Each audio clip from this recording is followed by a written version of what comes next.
বিশ্বনবী ওই দিন জানিয়েছেন, সাহাবী, আল্লাহ পাক আমাকে শুধুমাত্র নামাজ পড়ার আগে ছাড়া পৃথিবীর কোনো কাজ করার আগে ওযু করতে নির্দেশ দেয়নি।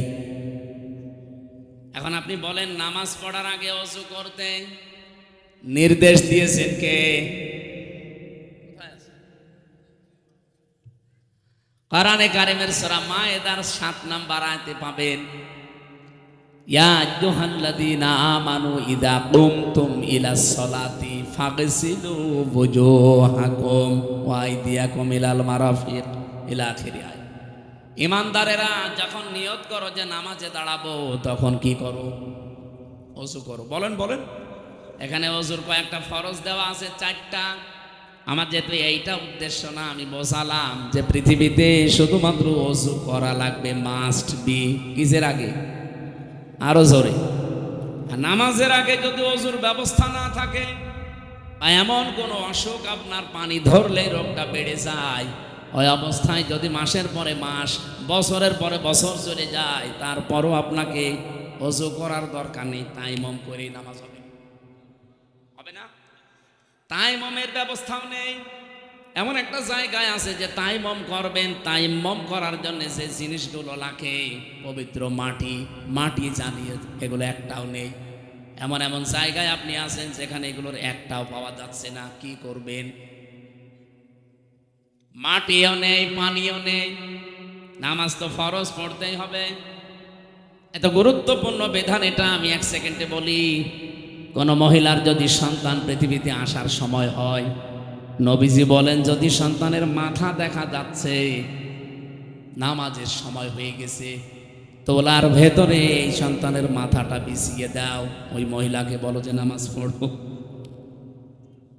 আপনি টের পাচ্ছেন কি বললাম? ডেলিভারির সময় যে কষ্টটা, বিজ্ঞান এখন দেখাতে পারছে কম্পিউটার দিয়ে কষ্ট মাপার একটা স্কেল আছে। পৃথিবীর প্রতিটি জিনিস যেমন মাপ দেওয়ার জন্য আলাদা আলাদা যন্ত্র আছে। এখানে ডাক্তার না, ওনারে যদি বলে আমার জ্বর মেপে দেন, থার্মোমিটার দেবে। যদি বলি এই স্টেজ মেপে দেন, থার্মোমিটার দিয়ে মাপবে। এটার জন্য আলাদা যন্ত্র আছে না? ফিতা লাগবে, গজ লাগবে। পৃথিবীর প্রতিটি জিনিস পরিমাপ করার জন্য আলাদা আলাদা যন্ত্র আছে, আর আলাদা আলাদা নাম আছে। এখন যে আপনি কষ্ট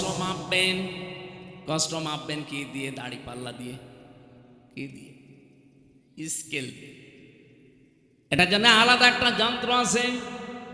কম্পিউটারের ভেতরে আমি দেখেছি কষ্ট পরিমাপ করার যন্ত্র। পৃথিবীর যত শক্তিশালী মানুষ হোক, 45 ইউনিটের বেশি কষ্ট দিলে মানুষটা মরে যাবে, সে যাই হোক, পুরুষের ভেতরে। কিন্তু মেয়েদের আলাদা কিছু সেল আল্লাহ দিয়েছেন। এই যে সেলগুলো, এখন যেহেতু কথাটা মনে এসেছে এই জন্য বলছি, সেল মানুষের শরীরে 2 কোটির উপরে আছে। এই সেলগুলো যদি আপনি সতেজ রাখতে চান, যদি শক্তিশালী করতে চান, পৃথিবীতে একটাই বিধান আল্লাহ দিয়েছেন, তার নাম অটোফেজি। আমরা যেটাকে সিয়াম বলি, রোজা। বিজ্ঞান এটা নিয়ে, এই যে ইউশনারি ওসামি নামে এক বিজ্ঞানী, এ কিন্তু নোবেল পর্যন্ত 2017 সালে পেয়েছে। একে তার খেলা করতে নোবেল দেয়নি। এই শরীরের উপরে গবেষণা চালিয়ে দেখে 2 কোটির উপরে কোষ পাওয়া যাচ্ছে আমাদের শরীরে। কয় কোটি? এর বাইরে এই যে 11.5 মাস 12 মাস আমরা যারা রোজা রাখি না, খালি খেয়েই যায়। এই অতিরিক্ত খাবার পরে এই কোষগুলো আরো কিছু বৃদ্ধি হতে থাকে, যেগুলোর কোনো কাজ নেই। আর পৃথিবীর যে কোনো বৃদ্ধি হওয়া জিনিস যারা বাড়ে বেশি, তাদের দ্বারা উপকারের চাইতে ক্ষতি হয় বেশি। বাংলাদেশে যারা বেড়েছিল বেশি, আমাদের হাইব্রিড নেতা বলে জানি, এদের দ্বারা ক্ষতি হয়। কিন্তু আসল নেতার দ্বারা কিন্তু অত ক্ষতি হয় না। ক্ষতি হয় সব চাইতে বেশি কাদের দ্বারা? বাড়ে বেশি।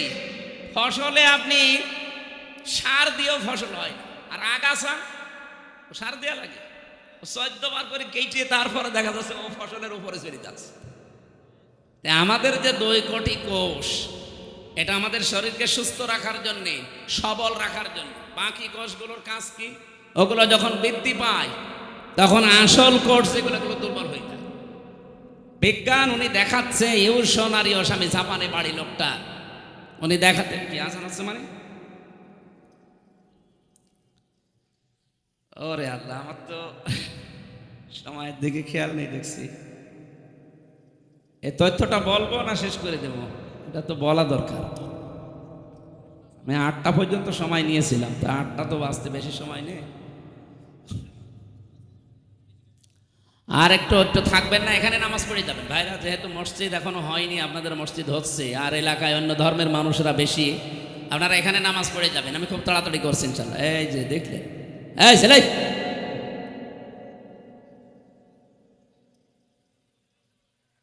কি বৃষ্টি হচ্ছে, দর ওঠে কেন? মুয়াজ্জিন, এত মুয়াজ্জিন এলাকায় যান মুয়াজ্জিন যারা সে আজান দেন, বাকিগুলো যেন না ভাই। আমরা আয়াতটা অন্তত শেষ করি, খালি এই তথ্যটা বলার পরে চলে যাচ্ছি। উনি জানিয়েছেন অতিরিক্ত এই কোষগুলোকে যদি দুর্বল করতে হয় তাহলে কমপক্ষে 30 দিন, বছরে 30 দিন 14 থেকে 15 ঘন্টা আপনি না খেয়ে থাকতে হবে একাধারে। পৃথিবীর কোন ধর্মে এটা আছে দেখি? 4500 ধর্মীয় গ্রন্থ এই পৃথিবীতে এখন আছে, উল্লেখযোগ্য আছে 27টা। এই 27টাকে তিনি এক জায়গায় করে করে মিলিয়েছিলেন যে কোনটায় এই তথ্য পাওয়া যায়। সর্বশেষ পেয়েছেন মুসলমানদের ধর্মীয় গ্রন্থ কোরআনে কারিম সূরা বাকারার 183-84 নাম্বার আয়াতে। আল্লাহ পাক 1500 বছর আগে অটোফেসির তথ্য দিয়েছেন, ওয়ান তাসুমু খায়রুল লাকুম ইন কুনতুম তা'লামুন। তোমরা যদি রোজা রাখো এটার দ্বারা তোমাদেরই ভালো হবে। কি ভালো হবে, উপকার হবে, সেখানে এরকম পয়েন্টগুলো দেওয়া আছে। তার ভেতরে এইটা একটা।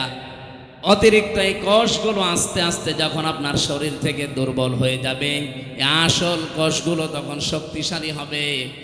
শরীরের ভেতরে 5.5 কেজি রক্ত আছে, 226 কিলোমিটার বেগে মাথা থেকে পা পর্যন্ত চলার জন্য ওই কোষগুলো সাহায্য করে। জোরে বলেন সুবহানাল্লাহ। এই যে মানুষের কষ্ট সহ্য করার যে লিমিট আছে, 45 ইউনিটের বেশি কষ্ট দিলে তো একজন মানুষ মরে যায়। একজন মা পৃথিবীতে সন্তান নিয়ে আসতে যে কষ্টটা পায়, কমপক্ষে 57 ইউনিট কষ্ট সহ্য করা লাগে। মা যে কষ্ট পেয়েছেন একটা, এই পৃথিবীতে মায়ের এই কষ্টের জন্যই সন্তানের প্রতি মায়ের হক বাবার চাইতে 3 গুণ আল্লাহ বৃদ্ধি করে দিয়েছেন নবীর মাধ্যমে। বলেন সুবহানাল্লাহ। আমি যে তথ্যটা বোঝাচ্ছিলাম, আপনি যদি সারা জীবন এখন এই যে কষ্ট, এত কষ্ট করছে মা সন্তান জন্ম দিতে, জীবন মরণ নিয়ে টানাটানি, কিন্তু নবীজি বলেন এ সময় যদি নামাজের সময় হয়ে যায়, সন্তানের মাথা তোলার ভেতরে বিছিয়ে বলো নামাজ পড়। কারণ নামাজ কি? ফরজ। বলেন বলেন। এই ফরজ নামাজ পড়তে গিয়ে ওযু করা শর্ত। ওযু করার জন্য পানি নেই, পানি ধরলেই রোগ বেড়ে যায়। মাটি দিয়ে করবেন, মাটিও নেই, প্লেনের ভেতরে আছেন, কি করবেন? এখন বিনা ওযুতে আপনাকে নামাজ পড়া লাগবে। কোন দিকে পশ্চিম যদি জানেন ভালো, কোন দিকে পশ্চিম জানা নেই, যেদিকে মুখ আছে ওই দিকেই নামাজ পড়া লাগবে। তাও নামাজ মাপ নেই। এই নামাজ যেন ফওত না হয়ে যায়, নষ্ট না হয়, এজন্য এই এলাকার যুবকরা একটা মসজিদ বানাচ্ছে। এটাই তো উদ্দেশ্য নাকি? সুতরাং এখানে সাধ্যমতো কিছু চেষ্টা করবেন যেন এটা দাঁড়িয়ে যায়। হয়তো আপনি 50 বছর পরে থাকবেন না, কিন্তু কিয়ামত পর্যন্ত এই মসজিদটা এখানে থাকবে। যদি ভারতের মতো এদেশে আগ্রাসন শুরু না হয়, এই উগ্রপন্থী হিন্দু যারা, তারা যদি মসজিদ ভেঙে না দেয়, এই মসজিদ এখানে কায়েমসা হয়ে গেল, কিয়ামত পর্যন্ত এখানে থাকবে। আর মানুষ এখানে সেজদা দিতে থাকবে। যত মানুষ এখানে সেজদা দেবে, কবরে বসে বসে আপনি ফেলাক্সি লোড হয়ে সওয়াব পেতে থাকবেন। বলেন সুবহানাল্লাহ। আমরা ওযুর এই বিষয়টা নিয়ে পর্যন্ত এসেছিলাম। নবীজি বললেন আমাকে ওযু করার আগে, শুধু নামাজ পড়ার আগে ওযু করার নির্দেশ আল্লাহ দিয়েছেন। তাছাড়া পৃথিবীর কোনো কাজে, সে কাজ রোজা রাখা হতে পারে, হজ করা হতে পারে, এমনকি কোরআন পড়াও হতে পারে, এগুলোর আগে ওযু করা লাগবে। এর শর্ত আল্লাহ আমাকে দেননি, এই জন্য আমি ওযু না করে গোশত খেলাম। বলেন এখানে এই হাদিস আর এই আয়াত আপনি সম্পর্ক এক জায়গায় করেন, কি দাঁড়াবে? আজ বিশ্বের অন্যান্য দেশে এমনও জায়গায় আমি গিয়েছি যেখানে আল্লাহ যে একজন আছে সে জানেই না। কয়েকদিন আগে আমি থাইল্যান্ডে ছিলাম, এমন এমন এলাকায় আমাকে নিয়ে গিয়েছিল। সৃষ্টিকর্তা একজন আছে বিশ্বাস করে না, ওরা বিশ্বাস করে সব একা একা হয়েছে। তো এইরকম মানুষের কাছে যদি আল্লাহর পরিচয় অথেন্টিক ভাবে তুলে ধরা লাগে, আপনি যদি আপনার বাবার কাহিনী বলেন, ও জীবনে শুনবে? বলেন। কোরআনে কারিমের এমন এমন বিষয় আল্লাহ এর ভেতরে দিয়েছেন, সেই কথাগুলো তাকে প্রচার করেন, ওদের মনের ভেতরে রেখাপাত করবে। কারণ কোরআনকে আল্লাহ জানিয়েছেন জালিকাল কিতাব লা রাইবা ফি। এই যে কিতাবের আগে আলিফ লাম, এটা নির্দিষ্ট করে জানিয়েছেন পৃথিবীতে একটাই কিতাব আছে যেটা মানুষকে হেদায়েত দিতে পারে। এর ভেতরে সম্মোহনী কিছু শক্তি আল্লাহ আলাদা করে রেখেছেন। বলেন সুবহানাল্লাহ। ও সিরাজগঞ্জবাসী, আমি যে কথাটা তুলেছিলাম এখান থেকে, এই সবগুলোর দ্বারা প্রমাণ করা যায় এটা দিয়ে যে ওযু করা, কোরআন শরীফের যে বাংলা, ইংরেজি, উর্দু, ফার্সি তাফসির এগুলো ধরা শর্ত না। তাহলে লরেন বুদ্ধের কাছে যে কোরআনের তাফসির তুলে দিয়েছে, 3 বছর তিনি পড়ার পরে নির্দ্বিধায় মুসলমান হয়েছে। সাংবাদিকরা জিজ্ঞাসা করছে, আপনি একজন খ্রিস্টান, তামাম পৃথিবীতে সবচাইতে বেশি মানুষ বাস করে খ্রিস্টান ধর্মে, আপনি সেই ধর্ম থেকে পৃথিবীর জঙ্গি ধর্ম ওরা বলে যেটাকে মুসলিম ধর্ম, এই ইসলামে আসলেন কোন কারণে? লরেন বুদ্ধ বলেছিল, আমি 3 বছর কোরআন শরীফ পড়েছি, আন্দাজে না বুঝে শুনে পড়েছি। 3টা বছর পড়তে পড়তে আমি 53 জায়গায় লাল দাগ দিয়েছিলাম যে ভুল ধরা পড়েছে। আল্লাহর ইশারা 54 নাম্বার জায়গায় সে আমার নিজের জীবনের ভুল ধরা পড়ে গেছে। আমি যেখানে লাল দাগ দিয়েছি দেখি তার পরের আয়াতে, পরের সূরাতে আল্লাহ ওই আয়াতের জবাব 1500 বছর আগেই দিয়ে দিয়েছে। এই মহিলার কাছে যদি কোরআন ওই দিন তুলে না দিয়ে বঙ্গবন্ধুর আত্মজীবনী দিত, ও তো মুসলমান হইত। আমি জেলে থাকাকালীন 3টা বছর ওরা পড়তেও দেয়, 24 ঘন্টা তালা লাগিয়ে রাখতো ফাঁসির ওই কন্ডেম ছেলের ভেতর। আর কারারক্ষী যা অধিকাংশগুলো হিন্দু ভাইরা পড়ত, দেবদুলাল, সুব্রত বালা, এরপরে আশিক কুমার, সঞ্জয় দত্ত, যা নাম বলছে সব তো আল্লাহর। একদিন এনে বললাম যে ভাই সবসময় তো তালা লাগিয়ে রাখেন, একটা বই দেন তো একটু পড়ি। আল্লাহর বলি আমার বই নিয়ে এসেছে বঙ্গবন্ধুর আত্মজীবনী, বই পড়ে করবো কি? পরের সপ্তাহে বই নিয়ে এসেছে বঙ্গবন্ধুর চীন সফর, আর বই পান না। পরের সপ্তাহে নিয়ে এসেছে বঙ্গবন্ধুর ছেলেবেলা। ভাই আপনার আর আসার দরকার নেই। একজন মুসলমান কারারক্ষী পেলাম, আশরাফ, ওরে বললাম ভাই আপনি তো অন্তত অন্য কিছু না, একটা মুসলমান, তো একটা তাফসির এনে দেবেন তো। সব সময় বাইরে যেতে পারি না, তালাবদ্ধ করে রাখে, আবার সিসি ক্যামেরা দিয়ে আমার সাথে যেন কেউ কথা না বলে। যে ঠিক আছে। পরবর্তীতে এই যে এটিএম আজহারুল ইসলাম আছে না, নাম শুনেছেন না? কি জামাত ইসলামের সহকারী সেক্রেটারি জেনারেল, একজন মাজলুম মানুষ। ডক্টর মোহাম্মদ ইউনূস দায়িত্ব নেওয়ার পরে বহু বড় বড় আসামি কিন্তু বের হয়ে গেছে, আমরা দেখতে পাচ্ছি। যে দলের লোকই হোক না কেন, যারাই হোক, আমি চাই হাসিনার আমলে যারা জেলে ছিল এই 15.5 বছর একটাও যেন জেলে না থাকে, সব বের করে দিন। কারণ এগুলো সব ভুয়া মামলার আসামি। আমি নিজেরটা বলছি, আমি অন্তত তো ভুয়া মামলার আসামি ছিলাম। আমারে ওরা নাম দিয়েছে আনসারুল্লাহ বাংলা টিমের প্রধান, অথচ ছাতাছে কি আমি জানি না। ভেতরে একজনকে পেয়েছিলাম, মনে হচ্ছে আল্লাহর দলের প্রধান আব্দুল মতিন। ভাই আপনি আল্লাহর দলের সভাপতি, সেক্রেটারি কে? আমার ছেলে। ও সভাপতি, ও ছেলে সেক্রেটারি। এ দেশে আর কোনো লোক নেই। এই হচ্ছে দেশের জঙ্গির অবস্থা। এগুলোকে পুঁজি করে এই পৃথিবীর নিকৃষ্ট মানুষের তালিকা যাদের বললাম, এরা বিশ্বের মোড়লদেরকে দেখাতো যে দেশে জঙ্গি আছে, অথচ জঙ্গি নামে দেশে কিছু নেই, আন্দাজে সব ভুয়া। আমার জঙ্গি মামলা দিলে শয়তান বিশ্বাস করবে? যারা বের হচ্ছে এই মানুষগুলোকে আমরা চাই। তারেক জিয়া বের হয়ে গেছে, আলহামদুলিল্লাহ। ওনার স্ত্রী জবাইদা রহমান বের হয়ে গেছে, আলহামদুলিল্লাহ। ম্যাডাম খালেদা জিয়া খালাস পেয়েছে, আলহামদুলিল্লাহ। আমরা চাই এটিএম আজহারুল ইসলামকেও খালাস দেওয়া লাগবে। আজকে 19 তারিখ, 20, 21, 2 দিন পরে ওনার রায় আছে 22 তারিখে। এবার যদি পাল্টে পাল্টি করেন না, বাঙালিকে হাইকোর্ট দেখান, এই দেশের মানুষ কিন্তু আর কন্ট্রোল করতে পারবেন না। আমরা চাচ্ছি এই মাজলুম মানুষটাকে 22 তারিখে মুক্ত জীবনে ফিরিয়ে দেওয়া হোক। কারা চান দেখি? লিল্লাহে তাকবীর। এই দেখেন তো, হাত তোলেনি কে? না তুললে মনে করবেন ওইটা ওই দলের। ঠিক আছে। আরে ভাই, আমি দল বেদল না, আমি একটা মাজলুম মানুষের পক্ষে বলবো। ইব্রাহিম নবীর পক্ষে একটা ব্যাঙ প্রসাব করে যদি তার প্রসাব পাক হয়ে যায়, আমরা এই মাজলুম মানুষটার পক্ষে, জালেমের বিপক্ষে কথা বললে আমাদের জীবনে আল্লাহ পাক বানিয়ে দেবে।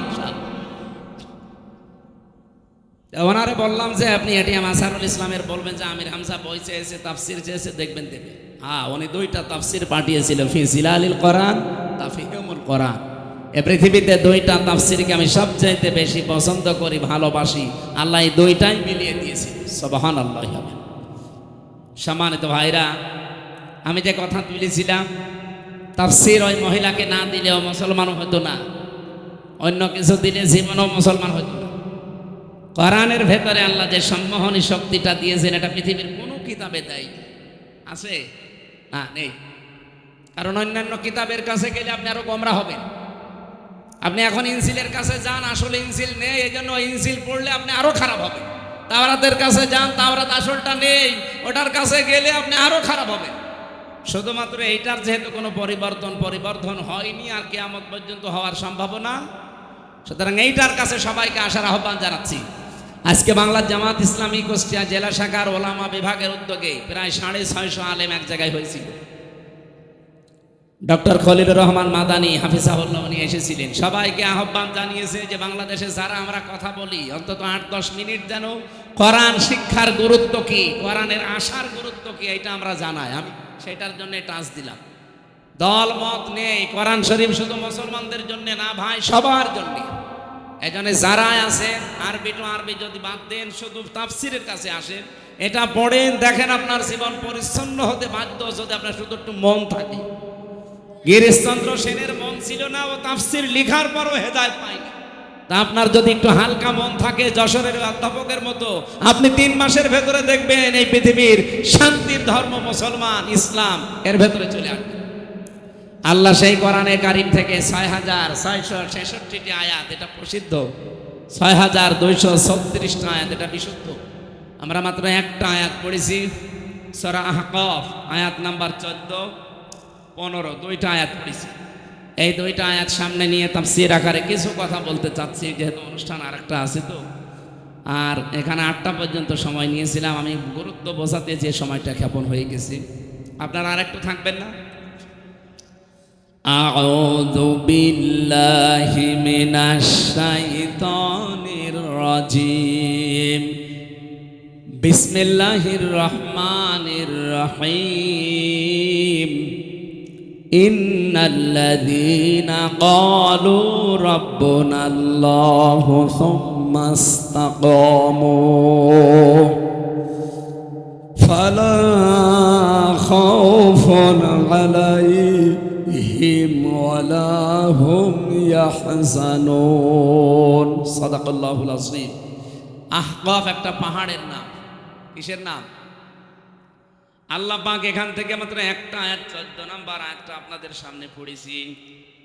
ইন্নাল্লাযীনা ক্বালু, নিশ্চয় যারা এই কথা বলে, শুধু বলে না, বলেছে অতীতে, এখনো যারা বলছে, রব্বুনাল্লাহ, আমাদের রব আল্লাহ, এই কথাটা যারা বলতে পারবে যে আমাদের রব আল্লাহ, আর কাউকে আমরা রব হিসাবে মানি না, শুধু বলেই শেষ করে দেয় না, সুম্মা ইসতাকামু, এর উপরে দাঁড়িয়ে যায়, ইস্তেকামাত পয়দা করে, দৃঢ়তা নিয়ে আসে এই শব্দের উপরে। ফালা খাউফুন আলাইহিম ওয়ালা হুম ইয়াহজানুন। আল্লাহ পাক বলেন তাদের কোনো ভয়ও নেই, কোনো চিন্তাও নেই। বলেন সুবহানাল্লাহ। উলাইকা আসহাবুল জান্নাহ, এই মানুষগুলো জান্নাতের অধিবাসী। খালিদিনা ফিহা, চিরকাল সেখানে তারা থাকবে। জাযাম বিমা কানু ইয়ামালুন, তারা যে কাজ কারবার দুনিয়ায় করেছে তাদের পুরস্কার আমার আল্লাহ এটা দেবেন। এবার বাংলা অর্থের পরে আমরা তাফসিরে যাচ্ছি। এই যে বিমা কানু ইয়ামালুন, আপনি যা করেছেন তার পুরস্কার আল্লাহ দেবেন। কি করেছিলেন? এর আগে আল্লাহ যে দুইটা শব্দে আমাদেরকে কিছু কাজের নির্দেশ দিলেন, যে যারা বলে আমাদের রব আল্লাহ আর উপর টিকে থাকে। রব শব্দের ব্যাখ্যায় আমি যতগুলো বিষয় তাফসিরের ভেতরে পড়েছি, রবের প্রথম অর্থ সৃষ্টিকর্তা। রব মানে কি? আমাকে সৃষ্টি করতে পারে শুধুমাত্র কে? পৃথিবীর অনেক ধর্মের কথা বললাম না, প্রায় 4,500 ধর্ম। অন্যান্য ধর্মে তারা অন্যান্য বিষয়কে সৃষ্টিকর্তা মানে। এই যে হিন্দু ধর্মের যারা 12 মাসে 13 পূজা করে, 33 কোটি ওদের দেবতা, ওরা অন্যান্য এমন এমন নাম দিয়ে তাদেরকে ওরা সৃষ্টিকর্তা মনে করে। বিভিন্ন জিনিস মনে করে এগুলো এই এই বানিয়েছে, এগুলো এই বানিয়েছে। ওরা নাম দিয়েছে সরস্বতী, নাম দিয়েছে দুর্গা। এক একটার এক এক ক্ষমতা। কেউ ব্যবসায় বরকত দেয়, কেউ লেখাপড়ায় বরকত দেয়, কেউ ফসলে বরকত দেয়। এক একটার নাম এক একটা দিয়েছে। এগুলো তারা সৃষ্টিকর্তা, সৃষ্টি করেছে। আমরা জানা রব বলে আল্লাহকে বিশ্বাস করি। এই পৃথিবীতে 210 কোটি এখন আমরা মুসলিম। আমাদের সবার বিশ্বাস আমাদের সৃষ্টিকর্তাকে। আমি নাম নিয়ে যেতে ঘৃণা করে এই জন্য নামটা নিচ্ছি না। পালিয়ে গেছে যিনি, উনি কিন্তু বলেছিল ফসলে বরকত দিয়েছে, মা দুর্গা গজে চড়ে এসেছে। এ কথা বললে আপনার রবকে রব মানা হয়? হয় না। কারণ সৃষ্টি তো দুর্গা করতে পারে না। আপনি ফসলের মাঝে দুর্গাকে বসিয়ে রেখেন, ফসল সহ দুর্গা চুরি হয়ে যাবে। আমাকে বেশি বলছে, আপনি রেখে দেখেন। এমনিতে রব মানে সৃষ্টিকর্তা নয়। এটা প্রথম 5টার ভেতরে প্রথম এটা। আল্লাহ পাক বলেন, ইকরা বিসমি রাব্বিকাল্লাযী খালাক।